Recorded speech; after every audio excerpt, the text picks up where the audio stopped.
Capítulo 32. El hogar está donde está el corazón. 15 de noviembre, 12:30 p.m., hora estándar del este, Ciudad Gótica, Nueva Jersey, Estados Unidos de América. Se respiraba un ambiente sombrío y silencioso cuando Ruby y JNPR se teletransportaron desde la atalaya a la mansión Wayne. Alfred ya los esperaba, consciente de lo que estaba a punto de ocurrir y completamente preparado, como siempre. Jóvenes amos, saludó Alfred con un gesto rápido y cortés. Enseguida empaquetaré sus pertenencias. Oh, no, Alfred. No necesitas hacer eso, respondió Ruby, pero Alfred negó con la cabeza. Insisto, dijo Alfred con tono tajante. Por favor, siéntanse como en casa. Sé que no se quedarán aquí mucho más tiempo, pero aún así, podrán llamar suya la mansión Wayne. Dicho esto, Alfred se dio la vuelta y regresó a las habitaciones de Ruby y JNPR. Los dos equipos de cazadores y cazadoras lo observaron con tristeza mientras desaparecía por un pasillo adyacente. Todos notaban lo decepcionado que estaba Alfred por su partida. No con ellos, sino con su antiguo anfitrión. En los rincones del vestíbulo principal, el resto de la familia adoptiva de Bruce les lanzaba miradas diversas. Ninguno dijo nada, más que nada por la incomodidad. Ni Ruby ni JNPR podían culparlos. ¿Qué podían decir? Siento que nuestra figura paterna haya traicionado su confianza.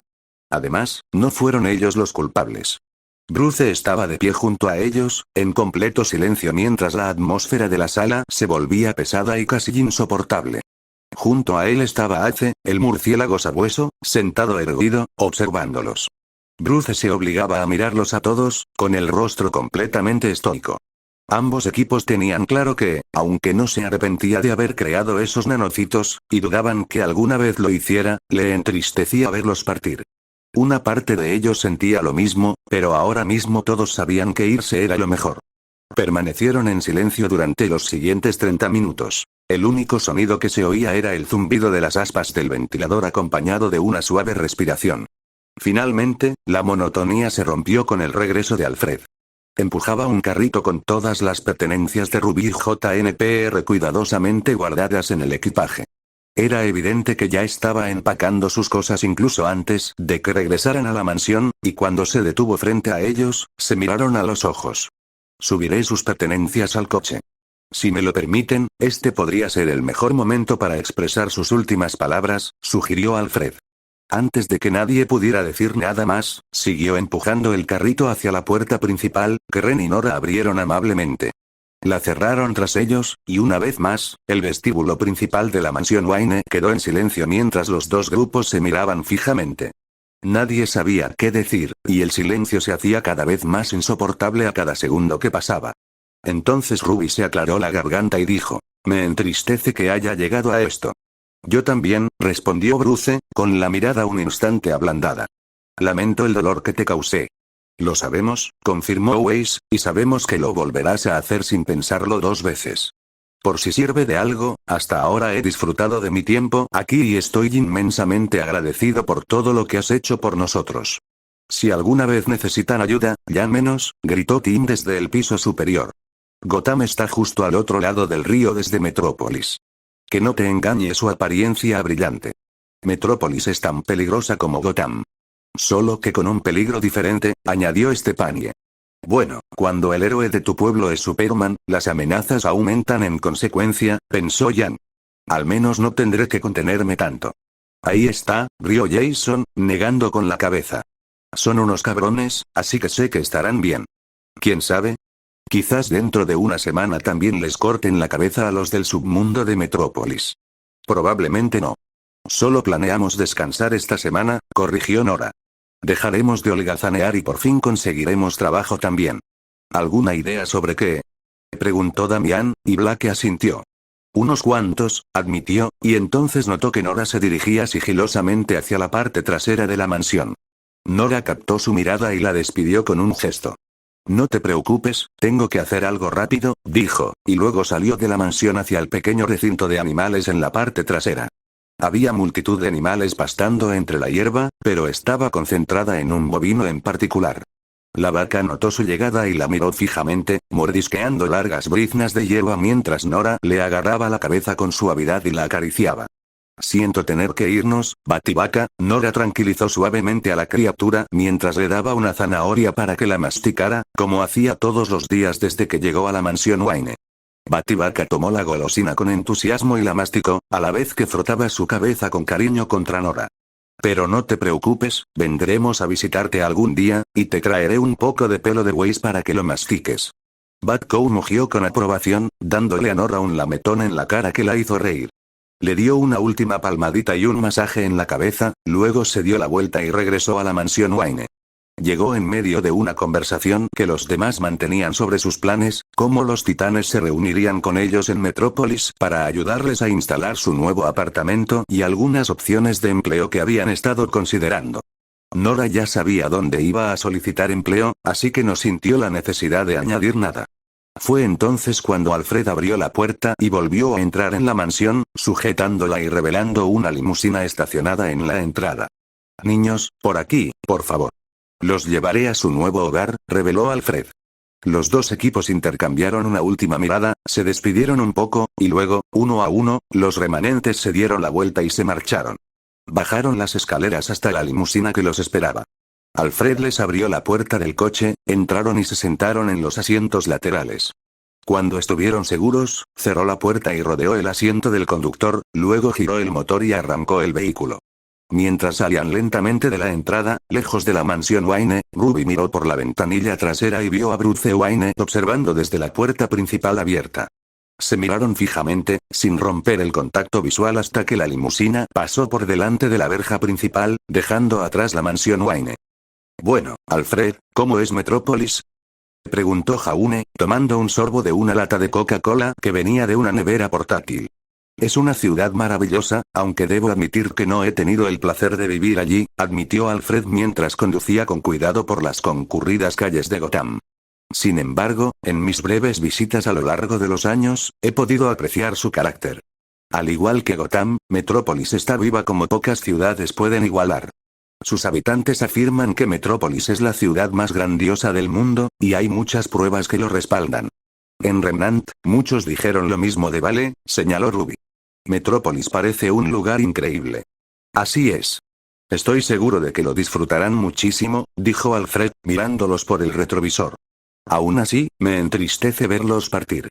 Después de tantos años de tranquilidad en la mansión Wayne, fue un cambio de aires agradable tenerlos cerca.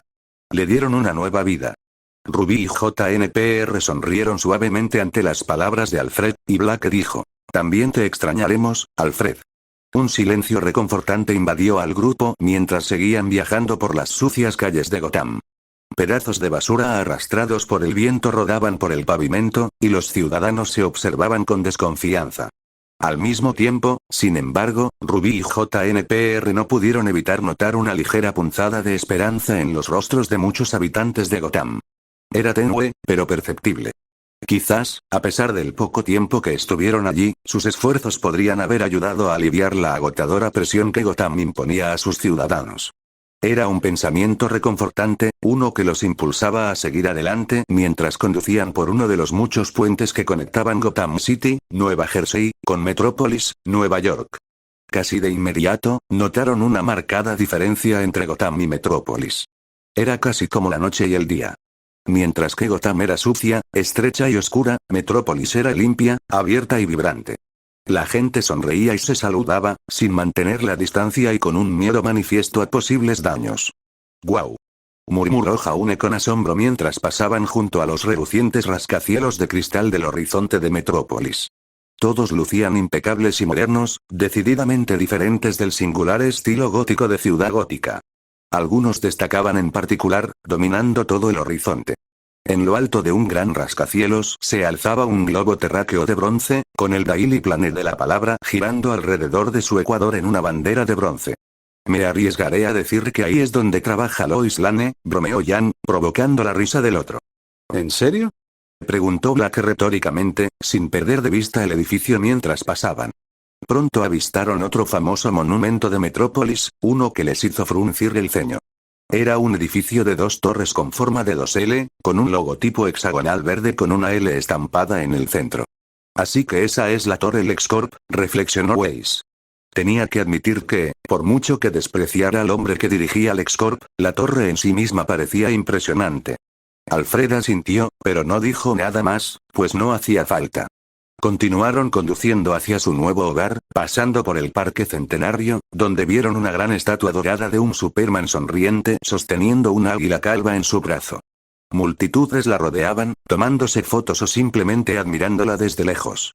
Una sensación de esperanza brotaba de todo Rubí JNPR, como ocurría cada vez que interactuaban con Superman. A juzgar por su tiempo en Gotham, era probable que tarde o temprano trabajaran con Superman en su territorio de forma mucho más directa. Finalmente, tras casi una hora de viaje, Alfred se detuvo ante un alto rascacielos con vistas al Parque Centenario.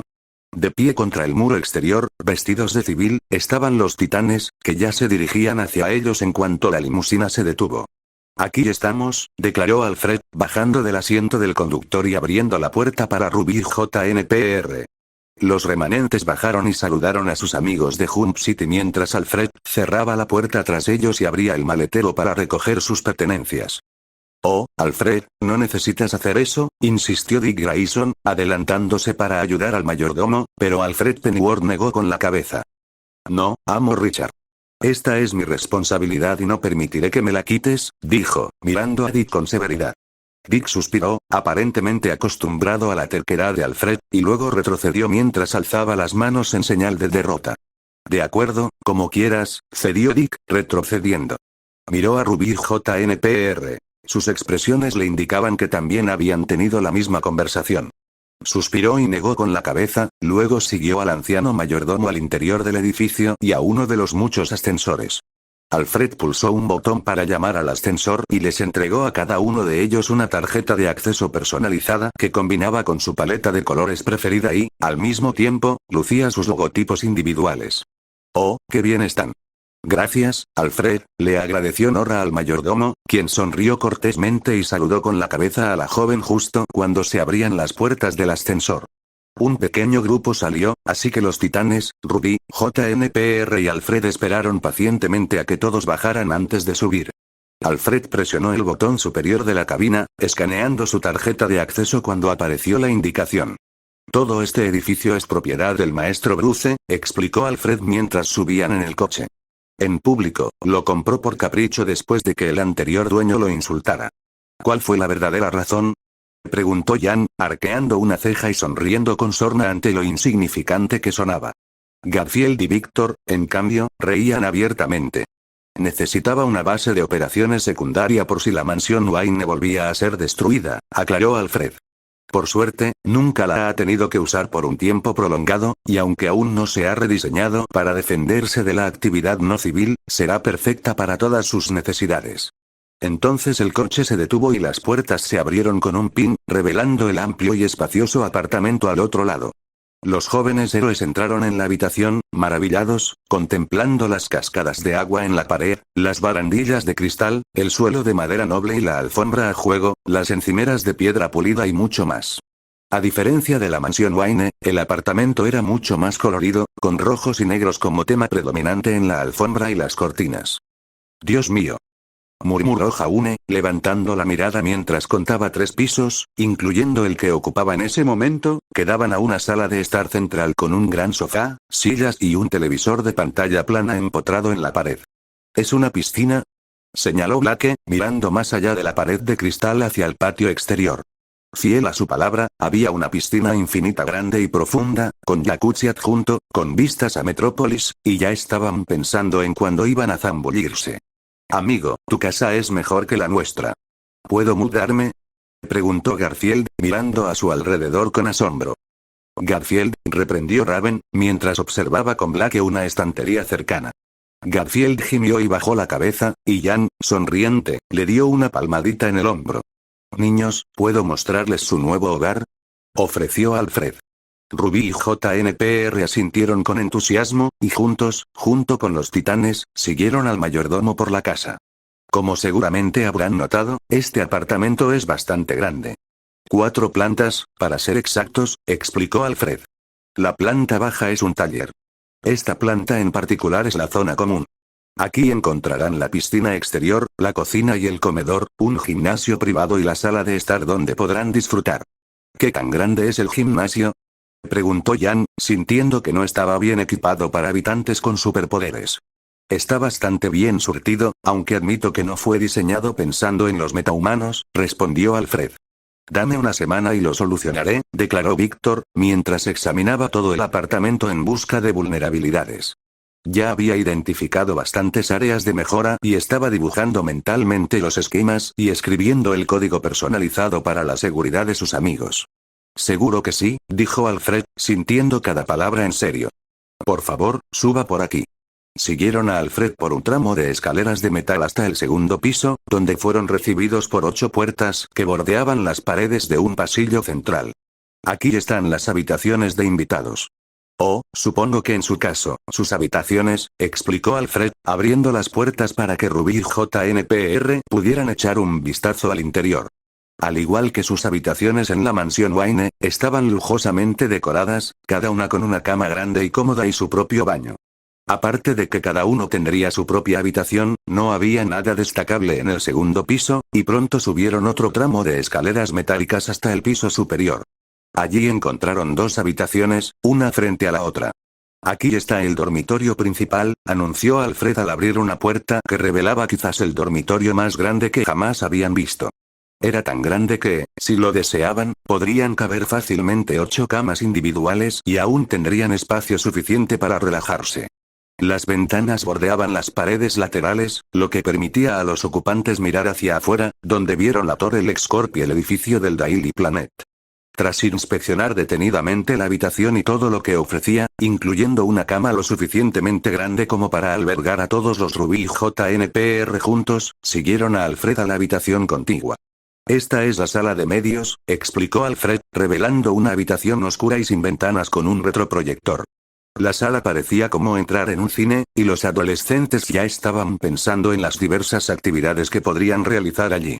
Oh, vamos a tener una noche de cine aquí, insistió Ruby, con los ojos brillantes mientras Nora jugaba con las luces tenues a los lados de la habitación. Alfred les indicó que lo siguieran escaleras abajo, donde bajaron a la planta principal y desembocaron en un taller de hormigón con luces industriales en las paredes y el techo. Estantes cubrían la pared del fondo y parte de los laterales, destinados a albergar diversas herramientas y equipos, y ya sabían para qué servía esa habitación. Por fin, tenemos el taller. Les alegrará saber que estas paredes son completamente insonorizadas, antibalas y resistentes al calor, explicó Alfred. Sus armas y equipo pueden probarse aquí sin tener que preocuparse por alertar a sus vecinos. Me alegra oír eso, admitió Weiss con alivio. Una de sus mayores preocupaciones al mudarse a este nuevo apartamento era la posibilidad de molestar a los demás durante sus aventuras como superhéroes, pero el hecho de que eso no fuera un problema le quitó un peso de encima. ¿Acaso quiero saber cuánto cuesta este apartamento al mes?, preguntó Ren retóricamente, sintiendo que ya sabía la respuesta. No, no lo harás, respondió Dick por Alfred, probablemente sabiendo el valor exacto en dólares. Ren lo aceptó con un breve asentimiento, agradecido una vez más de que Bruce se encargara de sus gastos mientras vivieran allí. Quizás no compensara la traición a su confianza, pero aún así fue un buen gesto. Por supuesto, seguirían buscando cualquier micrófono oculto que hubiera colocado en el apartamento. Todos supusieron que era lo suficientemente paranoico como para colocarlos de antemano. Voy a desempacar sus cosas. Mientras tanto, les sugiero que se relajen arriba. Estos últimos días han sido largos para todos, sugirió Alfred. Todos asintieron con aprobación y subieron. Como antes, los héroes intentaron intervenir para ayudar al mayordomo, pero Alfred, una vez más, rechazó su ayuda. Si esta iba a ser la última vez que los atendía, dijo, lo haría con orgullo.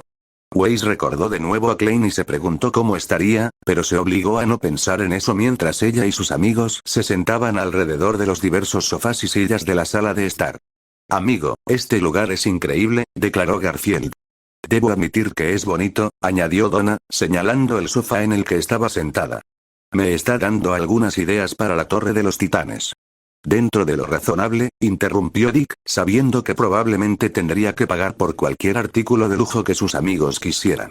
Los héroes rieron de su aparente avaricia, y Dick esbozó una sonrisa antes de que Alfred terminara de desempacar todas las cosas de Ruby JNPR.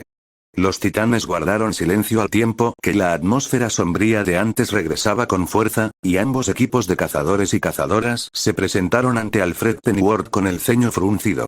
Ha sido un placer, anunció Alfred, haciendo una cortés reverencia con su cabeza calva a los jóvenes héroes. Ruby sintió que se le saltaban las lágrimas y abrazó con ternura a Alfred. Por un instante, él se sorprendió, pero luego sonrió con dulzura y le devolvió el cariñoso gesto. Los demás no fueron tan cariñosos, simplemente le dieron un rápido abrazo o un apretón de manos a modo de despedida antes de que se diera la vuelta y entrara en el ascensor por el que habían entrado. Con una última sonrisa, las puertas se cerraron tras Alfred Pennyworth, dejándolo fuera de la vista. Todos guardaron silencio, dejando que la atmósfera sombría se disipara antes de que alguno se sintiera lo suficientemente cómodo para hablar. Finalmente, Cory se aclaró la garganta y se puso de pie. Creo que en la Tierra hay una costumbre que debemos seguir, anunció, cruzando las manos delante de la cintura. ¿Qué sería eso, Cory?, preguntó Jaune. El tamaraneano lo miró un instante y luego sonrió. Ahora debemos participar en la fiesta de la piscina, anunció, señalando con el brazo la piscina en cuestión. Garfield vitoreó y se preparó para saltar, pero Megan detuvo a su hermano con una tos rápida. No hasta que les ayudemos a instalarse, recordó Megan a sus amigos y compañeros de equipo. Ah, ¿sí? Primero nos instalamos. Luego nos divertimos en la piscina. Eso está mejor. 18 de noviembre, 14 horas, hora estándar del este, Nueva York, Estados Unidos de América, sede de las Naciones Unidas. La Mujer Maravilla observó en paciente silencio cómo los representantes de las Naciones Reunidas la bombardeaban con preguntas tras preguntas. Llevaba haciéndolo durante las últimas horas, por no hablar de la última década, y ya se había acostumbrado. Los Grimm están descontrolados en mi país, gritó furioso el delegado de Afganistán hacia el podio, donde estaban sentados la Mujer Maravilla y el Consejo de Seguridad de la ONU. Kabul ya ha tenido que evacuar más de una docena de aldeas, y nuestras fuerzas armadas están al límite de sus fuerzas. ¿Qué se está haciendo para lidiar con ellos? Representante, le aseguro que la Liga de la Justicia está haciendo todo lo posible para contener la amenaza Grimm, insistió la Mujer Maravilla con suavidad, levantando la mano hacia el asiento de Afganistán en un gesto apaciguador. Mientras hablamos, mis compañeros intentan encontrar y eliminar a su fuente principal. ¿Se ha avanzado?, preguntó el delegado de Ucrania. ¿Y qué hay de las incursiones en Crimea? Afganistán y Oriente Medio no son los únicos países que tratan con los Grimm, le recuerdo. La Mujer Maravilla sabía perfectamente a qué se refería la representante de Ucrania. Todos los continentes, excepto la Antártida, habían estado lidiando con al menos algún tipo de amenaza Grimm en las últimas semanas. El problema empeoraba día a día, y la preocupación de las naciones estaba justificada. Sin embargo, antes de que pudiera decir nada, la representante de Rusia intervino. La brigada de cohetes rojos está siendo reasignada para proteger Crimea, reveló Rusia, juntando las manos y apoyando los codos sobre la mesa. Tengan la seguridad de que se encargarán del asunto y protegerán a la población. En lugar de tranquilizarse con esta declaración, Ucrania se limitó a fruncir el ceño y a sisear. Si lo que sabemos es verdad, los Grimm ni siquiera estarían amenazando a mi país si Rusia no hubiera intentado anexarlo hace años. El representante de Rusia frunció el ceño y dijo: Rusia no tiene nada que ver con los Grimm. Nos amenazan tanto como a ustedes. Los Grimm, por lo que hemos visto, solo aparecen en regiones del mundo actualmente en conflicto, replicó Ucrania. ¿Qué es exactamente lo que su país hizo con el mío cuando el suyo invadió? Varias naciones comenzaron a gritarse, algunas en señal de acuerdo, otras en protesta. La sala entera amenazó con caer en otra ronda de discusiones y acusaciones sin sentido, pero antes de que llegara a ese punto, la Mujer Maravilla golpeó su podio con el puño y captó la atención de todos. Basta. Estamos aquí para encontrar maneras de luchar contra los Grimm, no entre nosotros. Interrumpió la Mujer Maravilla con vehemencia. Reinó el silencio mientras la princesa amazona captaba la atención de la asamblea. Tras un momento de silencio, refunfuñaron y volvieron a sentarse, permitiéndole tomar el control una vez más. Asintiendo, la Mujer Maravilla continuó hablando. Sí, hasta ahora los Grimm se sienten atraídos por las regiones del mundo que actualmente experimentan conflictos. Eso hace aún más imperativo que encontremos maneras de cooperar, no de pelearnos como niños, declaró. A los Grimm no les importa la nacionalidad, la etnia, la religión, la edad ni el género. Solo les importa destruirnos a nosotros y todo lo que hemos construido. Nuestra única oportunidad de detenerlos antes de que se descontrolen es unir nuestras fuerzas y enfrentarlos como uno solo. El mundo ya lo ha hecho antes contra Darkseid, el Imperio y los Thanagarianos. Podemos hacerlo de nuevo. La Asamblea General asintió y, una vez más, permitió que la calma se apoderara del lugar. La Mujer Maravilla sonrió, complácida de que la asamblea volviera a la normalidad, y cuando una gran mano peluda se alzó en el aire, la señaló para permitir que el representante hablara. Los Grimm no solo atacan a los humanos, señaló el delegado de Ciudad Gorila, un corpulento lomo plateado. También han estado atacando a mi gente. Lo que nos lleva a preguntarnos, ¿sabemos cuáles son sus parámetros? ¿Por qué atacan a los gorilas de Ciudad Gorila pero no, por lo que vemos, a las poblaciones salvajes de gorilas? Creemos que se debe a la inteligencia, respondió Wonder Woman. Los Grimm, por alguna razón, atacan específicamente a criaturas con inteligencia comparable a la de los humanos, como los remanentes, tamaraneanos, tanagarianos, marcianos y los gorilas de Ciudad Gorila. Por lo demás, solo atacan a otros animales durante disputas territoriales. Por suerte, la amenaza de los Grimm no ha llegado a ese punto, y la mayor parte de esta información la obtuvimos de los remanentes bajo nuestro cuidado. Ya veo, dijo Ciudad Gorila, llevándose la mano a la barbilla y asintiendo. Gracias, Mujer Maravilla. Ten por seguro que, a pesar de no ser humanos, Ciudad Gorila apoyará a nuestros hermanos y hermanas en la destrucción de estas abominaciones. Atlantis también puede contarse entre ellos, proclamó el delegado permanente de Atlantis ante el Consejo de Seguridad de la ONU. Nuestras fuerzas navales han estado protegiendo las rutas marítimas de los ataques de Grimm, y estamos totalmente preparados para enfrentarlos en cuanto los detecten. Gracias, respondió la Mujer Maravilla con una sonrisa sincera. Asimismo, pueden contar con la ayuda de Themyscira. Durante demasiado tiempo mi gente ha permanecido aislada del mundo, y ahora que formamos parte de él, tenemos la firme intención de contribuir a su protección. ¿Alguna otra pregunta? Decenas de manos se alzaron al aire, y una a una, la Mujer Maravilla comenzó a señalarlas y a responderlas lo mejor que pudo. Mientras lo hacía, observando a través de una transmisión segura, Amanda Waller, sentada en su escritorio, sumida en sus pensamientos. La Liga de la Justicia no podría haber elegido un mejor representante ante las Naciones Unidas, admitió a regañadientes. Si hubiera sido por ella, la Liga de la Justicia estaría bajo la jurisdicción del gobierno, específicamente de los Estados Unidos, pero tenía que conformarse con lo que pudiera conseguir. Además, operar abiertamente nunca fue su preferencia, algo que la Liga de la Justicia se esforzaba por hacer. Entonces centró su atención en los demás hombres de su oficina, los miró fijamente y exigió en silencio un informe de situación, que le entregaron con prontitud.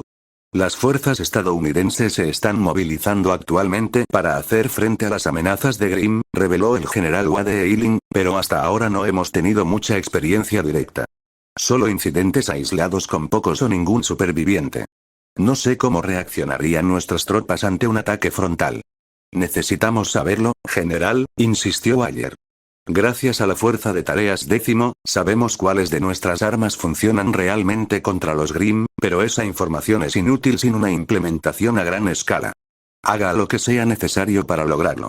Ya he desplegado 3 brigadas en zonas conflictivas de Siria y Afganistán en misiones de mantenimiento de la paz, respondió Eiling con un leve asentimiento. Pronto lo sabremos. ¿Estás poniendo en riesgo a los soldados estadounidenses?, preguntó Rick Flag, visiblemente incómodo con la situación. ¿Solo para una prueba? Para eso se alistaron, replicó el general Eiling con el ceño fruncido. Quieren proteger y servir a su país, y eso es lo que les permito. Además, cuanto mejor sepamos cómo combatir a los Grimm, más posibilidades tendremos de derrotarlos. Además, les negaremos a los metahumanos otra amenaza que puedan controlar. ¿Qué más da unos cuantos soldados comparado con eso? Rick Flag frunció el ceño y apretó el puño, pero antes de que pudiera hablar, Waller tosió. Interpretando la señal como lo que era, Flag se mordió la lengua y permaneció en silencio. El ceño fruncido no desapareció, mientras que Eiling permaneció tan engreída como siempre. Sin embargo, una rápida mirada de Waller borró la sonrisa de suficiencia del rostro de Eiling, quien recordó una vez más quién mandaba. Ambos hombres miraron a Waller, quien tras un momento asintió y cruzó las manos frente a su rostro. Quiero que esas brigadas estén equipadas con armas diferentes, exigió Waller. Acabamos de recibir un envío del X-Corp con armamento anti-Grim, pero no estoy dispuesto a entregárselo a todos nuestros soldados solo por las palabras de un empresario. Quiero que una brigada esté equipada con el equipo normal, otra con una combinación de ambos, y la última esté equipada únicamente con las armas más nuevas del X-Corp. Me pondré a ello enseguida, respondió Eiling. ¿Hay algo más? Ahora no, general. Puede irse. El general Wade Eiling asintió, se levantó y salió de la oficina de Waller. Sin embargo, el coronel Rick Flag permaneció sentado, consciente de que Waller aún quería hablar con él y, al mismo tiempo, con algunas cosas que decir. «Coronel, ¿qué ha encontrado?», preguntó Waller, y Flag asintió antes de inclinarse hacia adelante. «Luthor es corrupto, ambos lo sabemos», declaró Flag. «El hecho de que tenga armas anti-Grim tan rápido es solo una prueba más de ello». «¿Es suficiente para condenarlo?», preguntó Waller, arqueando una ceja. Tras un momento, Flag suspiró y negó con la cabeza. «No. Ese cabrón listo cubrió bien sus huellas», admitió Flag, y luego miró la puerta cerrada por la que salió Eiling. Bajando la voz, susurró. «Aunque el general Eiling es bastante amigo de él. Ha estado comunicándose con uno de sus intermediarios otra vez». «Estoy al tanto», reveló Waller. A Flag no le sorprendió que ya lo supiera. Waller siempre parecía saberlo todo, así que continuó sin dudarlo. «Eso significa que mantenerlo en el equipo es un riesgo. Lo último que necesitamos es alguien que intente jugar con ambos bandos, especialmente cuando hay vidas estadounidenses en riesgo. Eiling puede ser un lastre, pero no es tan listo como cree. Si se aleja demasiado, lo despediremos. Y él asumirá la culpa», concluyó Flag. Waller asintió, y Flag le devolvió el saludo antes de decir: «Sigo sin querer arriesgar innecesariamente la vida de los estadounidenses. Me parece mal. Supervisas a supervillanos enviados a misiones suicidas con frecuencia», señaló Waller. «Misiones vitales para la seguridad nacional. Esto no es diferente, solo que a mayor escala. La diferencia es que la fuerza de tareas 10 está compuesta por algunas de las peores personas del planeta. Si alguno de ellos muere, no me quitará el sueño», replicó Flag. «Son soldados estadounidenses leales a los que están metiendo en la picadora de carne. Disculpen si no me siento cómodo con eso». Waller permaneció en silencio, con el rostro impasible, y luego dijo: «Tenga en cuenta, coronel, que a menos que sepamos cómo luchar contra los Grim, morirán aún más estadounidenses. Creo que 3 batallones merecen el sacrificio». Flag guardó silencio y asintió lentamente, a regañadientes. Waller le devolvió el saludo y lo despidió. Se marchó rápidamente, dejando a Waller sola para que volviera a concentrarse en la sesión extraordinaria de emergencia de las Naciones Unidas, que aún estaba en curso. Observó cómo la Mujer Maravilla respondía pregunta tras pregunta, acallando cualquier argumento que surgiera como un jardinero que arranca la maleza. Era obvio para todos quién estaba al mando en ese momento, pero si Waller se salía con la suya, no sería así para siempre. 19 de noviembre, 11:25 am, hora estándar del este, Metrópolis, Nueva York, Estados Unidos de América. Blake Belladonna se sentó incómodamente en la silla, con un pequeño fajo de papeles en el regazo mientras observaba la sala. Había docenas de personas sentadas en oficinas, tecleando en computadoras o hablando por teléfono fijo mientras tomaban notas. Sus orejas felinas, ocultas por el lazo en la cabeza, se movían ligeramente por el nerviosismo, y esperaba causar una buena primera impresión. Blake Belladonna, la llamó una morena de piel oscura al abrirse la puerta de una oficina. Blake se levantó casi demasiado rápido, pero ella logró contenerse a tiempo. «Sí, estoy aquí», anunció, alisándose las arrugas del pantalón. Miró a la mujer, que llevaba una etiqueta con el nombre K. Grant colgado del cuello con un cordón debajo de una foto suya, e intentó sonreírle de bienvenida. Kat simplemente rió entre dientes ante el gesto y le hizo una seña para que se acercara. «Perry te verá ahora», reveló Kat. Blake asintió y entró rápidamente en la oficina de Perry White. Sentado tras un gran escritorio de madera estaba el hombre en persona, un hombre de mediana edad, de piel oscura y cabello canoso, con un ligero sobrepeso y el rostro parcialmente cubierto por una barba y bigote recortados. En ese momento, estaba ocupado ordenando su escritorio, aparentemente sin notar su presencia. Blake oyó débilmente a Kat susurrar buena suerte al cerrar la puerta, pero pronto solo quedaron ella y Perry. Por un momento, Blake no dijo nada, esperando a que Perry diera el primer paso.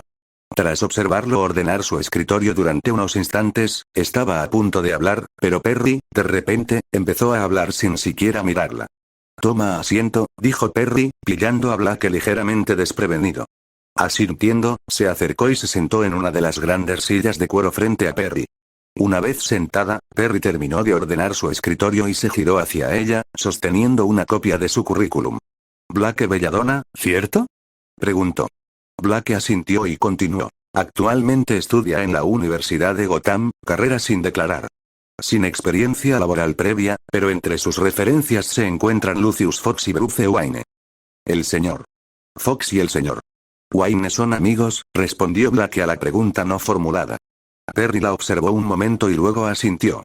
Bien, dijo, con cierta incredulidad ante el fauno, luego dejó el currículum a un lado y se inclinó hacia Blake. Escucha, chico. El Daily Planet es uno de los periódicos más prestigiosos del mundo. No contratamos a cualquiera, así que antes de siquiera pensar en contratarte a ti, una persona que, en teoría, no parece tener las cualificaciones necesarias para este puesto, necesito preguntarte esto. ¿Por qué quieres unirte a la plantilla del Planet? Blake asintió, pues ya se esperaba esa pregunta. Tenía razón. En teoría, no estaba cualificada.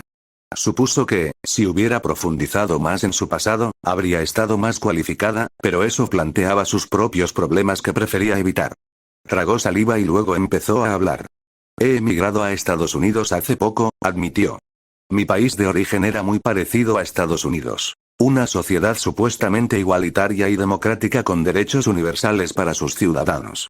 Pero, por desgracia, mi hogar no era tan igualitario como proclamaban. Había una minoría sometida a racismo sistémico y, en muchos casos, a racismo y prejuicios flagrantes. Una minoría de la que formo parte.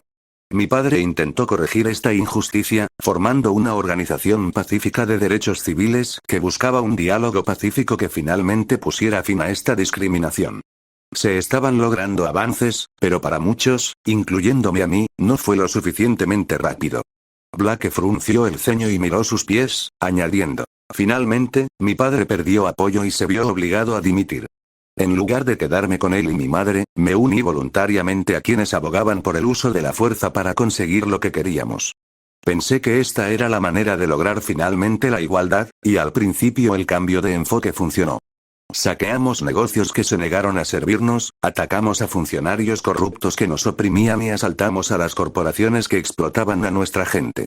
Blake frunció aún más el ceño y miró a Perry mientras decía. Nuestros derechos mejoraron, pero no fue por respeto. No nos veían como iguales. Nos temían, y solo al final lo reconocí. Aunque muchos de mis amigos creían que este miedo era justificado e incluso aplaudible, yo sabía que estaba mal. También noté que la organización que fundó mi padre se estaba radicalizando poco a poco, propensa a arremeter con violencia injustificada que ponía en peligro a personas inocentes. Ya no éramos activistas de los derechos civiles, ni siquiera luchadores por la libertad. Nos habíamos convertido en poco más que terroristas. Al final, ya no pude soportarlo más, así que me fui. Lo dejé todo atrás e intenté hacer todo lo posible por enmendar los errores que cometí y demostrar a los demás que mi gente merece respeto, no miedo. Perry guardó silencio mientras Blake se detenía a mirar su regazo, donde se apretaba los vaqueros. Hace poco tuve que mudarme a Metrópolis. Pero, aunque ahora vivo en un país completamente diferente, sigo viendo los mismos problemas que antes. No puedo quedarme de brazos cruzados, y con el Daily Planet sé que puedo marcar la diferencia. He leído docenas de artículos y columnas de su periódico sobre derechos civiles en todo el mundo. Artículos sobre discriminación racial que llevaron a la dimisión de directores de empresas e incluso jefes de policía en medio de una ola de indignación pública, denuncias de abusos de derechos humanos que llevaron a la aprobación de leyes para protegerlos. Blake miró a Perry y lo señaló. Su periódico es una de las razones por las que los superhéroes son tan aceptados. El Daily Planet tiene un alcance mundial que pocos medios pueden igualar, y quiero formar parte de él. Sé que al unirme al Daily Planet, puedo contribuir al máximo. Por eso quiero unirme, señor White. Un silencio denso invadió la oficina mientras Perry observaba a Blake. La fauno lo miraba fijamente, sin mostrar vacilación. Él notaba que no le contaba todo, pero al mismo tiempo decía la verdad. Había ira, arrepentimiento y tristeza en esos ojos, tan intensos que era imposible fingir. En cierto modo, le recordaba a Lois. Debía de ser por el pelo negro. Parecía ser un rasgo característico. Lo que le dio una idea. Perry asintió para sí mismo y marcó un número en el teléfono de su escritorio. Ni siquiera necesitó decir nada, pues la persona en cuestión se levantó de su escritorio y se dirigió a su oficina. Abrió la puerta y, para sorpresa de Blake, resultó ser la mismísima Lois Lane. El reportero la miró brevemente a los ojos, reconociéndola al instante, pero mantuvo la mirada profesional y se concentró en Perry. ¿Querías verme, Perry?, preguntó, y Perry White asintió. Sí. Les presento a Blake Belladonna, anunció Perry, lo que provocó que Blake saludara con la mano y esbozara una sonrisa incómoda. Es tu nueva suplente. A donde tú vayas, ella te seguirá. ¿Entiendes? Lois entendió inmediatamente y asintió, con una leve sonrisa en su rostro, y dijo, por supuesto, Perry. Bien. Ahora vete de aquí, ordenó Perry. Quiero esa exposición en mi escritorio mañana. En cuanto a ella, haz lo que sea necesario para que se aclimate. Que Kent te ayude con eso. Es una persona sociable. Lois se rió y negó con la cabeza. Así es. Te conseguiré ese artículo, Perry. Anda, Blake. Claro, respondió Blake, señalando a Perry White con una sonrisa. Gracias, señor White. No se arrepentirá. No lo haré, porque entonces te despedirán, replicó Perry con indiferencia, volviendo a su ordenador y despidiéndolos con un gesto.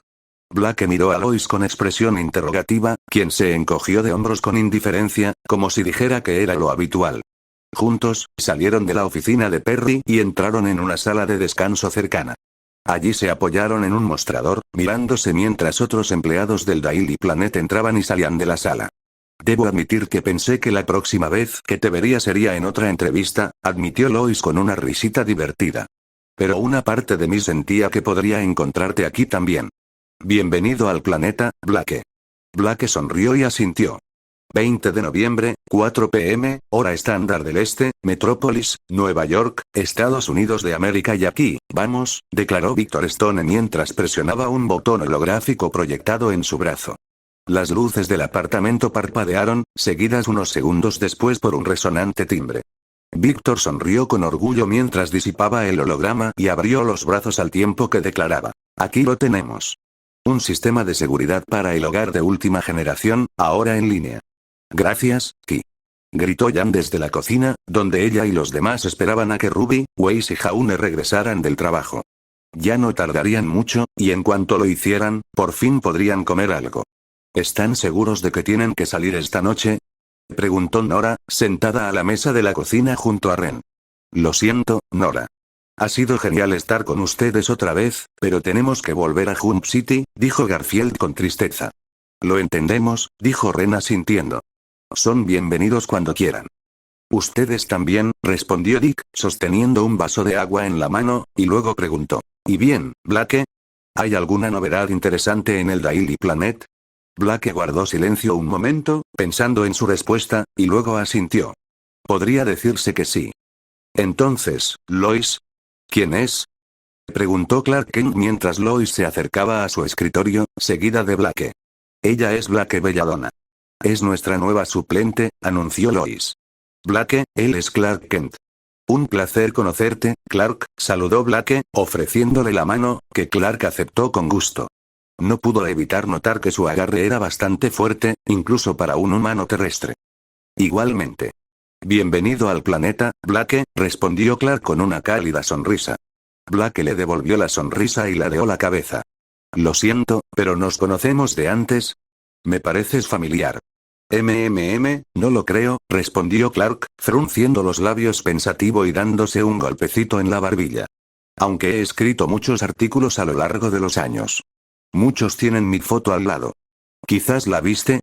Quizás, es solo, lo juro, si te quitas las gafas te pareces a alguien que conozco, admitió Blake, y luego se encogió de hombros. Probablemente solo estoy viendo cosas. Perdón por decir algo. No te preocupes, insistió Clark, despidiéndola con la mano. Te sorprendería saber cuántas veces pasa eso. Clark le sonrió cálidamente a Blake, quien estaba a punto de decir algo más, cuando la voz resonante de Perry White resonó desde su oficina. Kent. ¿Dónde está esa columna deportiva sobre el partido Metrópolis Gotham? Ya lo termino, Perry. Respondió Clark, volviendo a su computadora y escribiendo bastante rápido. Blake arqueó una ceja, ligeramente impresionado, y Clark le envió el documento por correo electrónico a Perry White. Perry no dijo nada para confirmar su llegada, y Clark rió entre dientes mientras se giraba hacia Blake y se frotaba la nuca con torpeza. Lo siento. Perry es un poco duro y te deja exhausto, pero es un buen hombre, insistió Clark, y se levantó y se preparó para irse. Bueno, me voy a almorzar. Lois, ¿quieres algo? Estoy bien, Smallville. Voy a quedarme un rato con Blake. Enséñale cómo funciona todo, ¿sabes? Aún así, la cena a las 7:30 sigue en pie. Intenta no llegar tarde otra vez, pidió Lois, y Clark sonrió con torpeza. No lo haré, no te preocupes. Bueno, nos vemos empezó Clark, dándose la vuelta y mirando hacia atrás, solo para chocar accidentalmente con un joven con pecas y cabello corto y pelirrojo. Los vasos de agua que llevaba le cayeron directamente en el pecho, salpicando su ropa verde. ¿En serio?, gritó el hombre, empapado, y Clark adoptó una expresión de horror mientras agarraba rápidamente la servilleta más cercana. Jimmy, lo siento mucho, exclamó Clark mientras intentaba secar a Jimmy Olsen. ¿Cómo puede ser tan buen reportero y tan torpe al mismo tiempo? Mientras Clark Kent intentaba apresuradamente secar a su amigo y compañero de trabajo, Blake levantó una ceja y miró a Lois, haciendo en silencio una pregunta cuya respuesta Lois ya tenía. Clark puede ser un poco torpe a veces.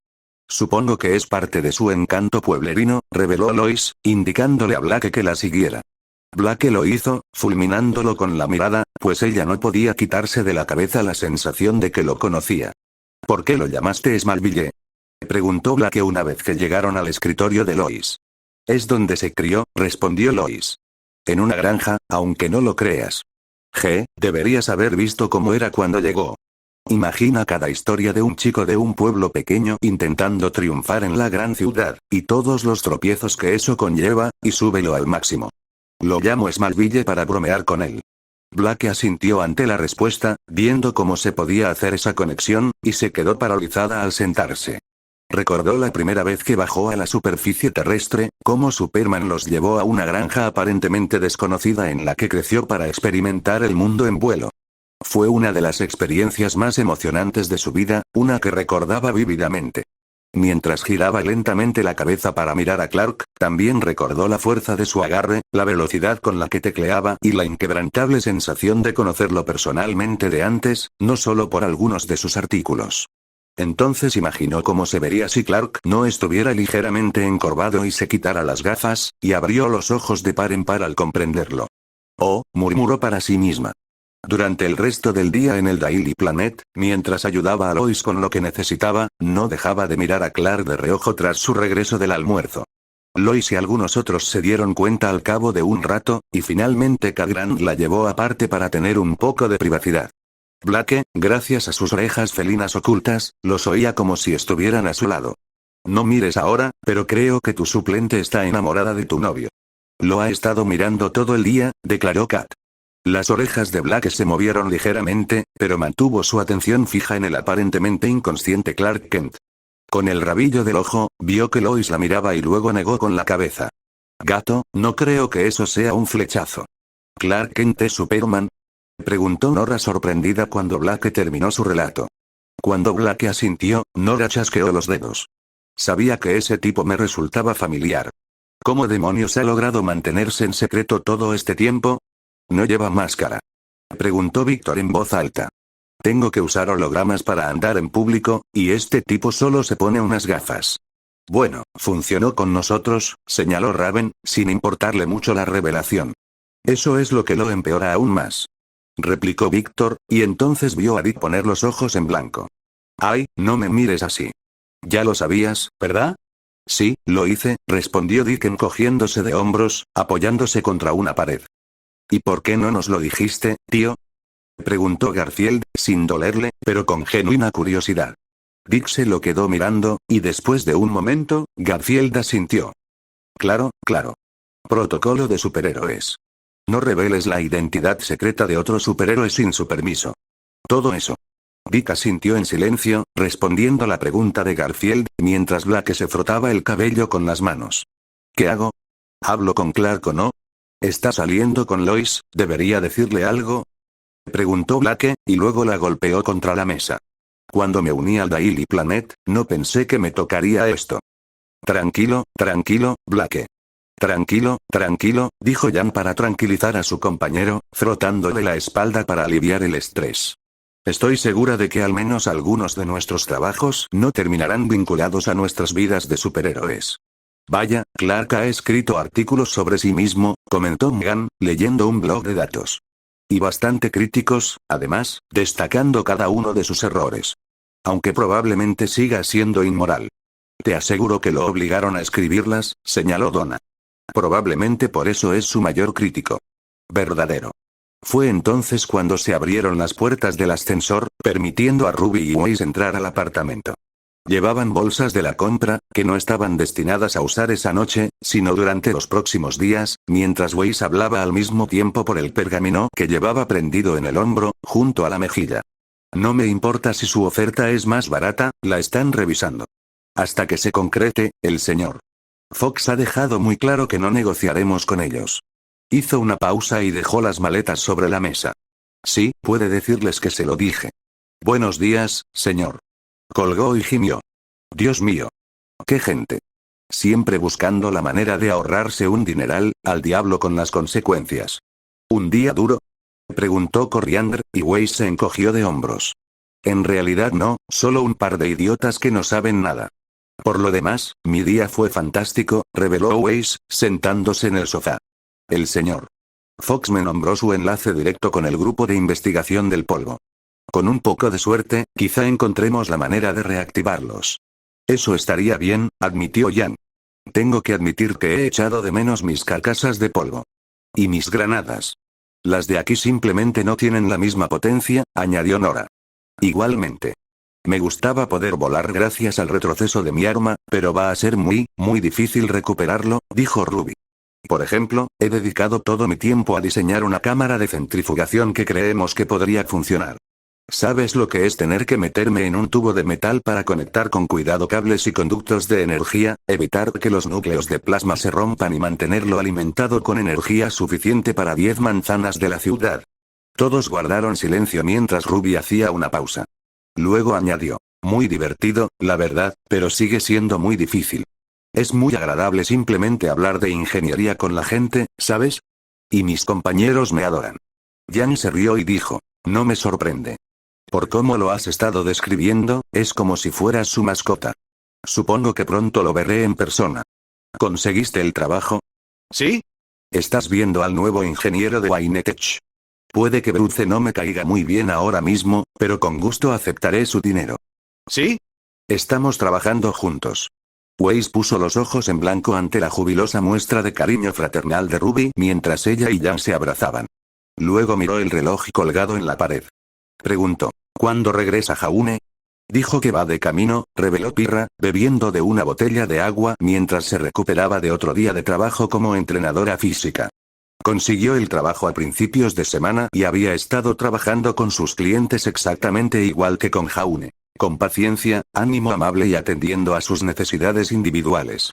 Nora también se convirtió en entrenadora fitness, pero a diferencia de ella, Nora estaba mucho más entusiasmada al respecto. Vamos. Levanta esas llantas. ¿Quieres muslos de infarto, verdad? Exclamó Nora a su cliente mientras un hombre corpulento y musculoso se esforzaba por levantar una llanta más grande que él del suelo y colocarla sobre su otro lado. ¿Sí? Gritó a todo pulmón al terminar de voltear la rueda. Nora lo obligó a repetirlo, mientras Pirra, que trabajaba en el mismo gimnasio, animaba a un chico mucho más delgado a levantar una barra.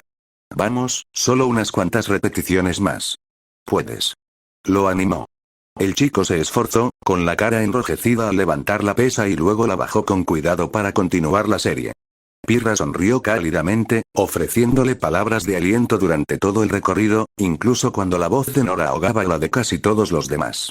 Mientras tanto, Ren continuó tranquilamente enseñando su clase de yoga, ignorando todas las distracciones externas a pesar de los gritos que estaba haciendo su novia. Ahora nos elevamos hacia el sol. ¿Sabes qué es gracioso? Preguntó Nora. A nuestros equipos les pasa prácticamente lo mismo.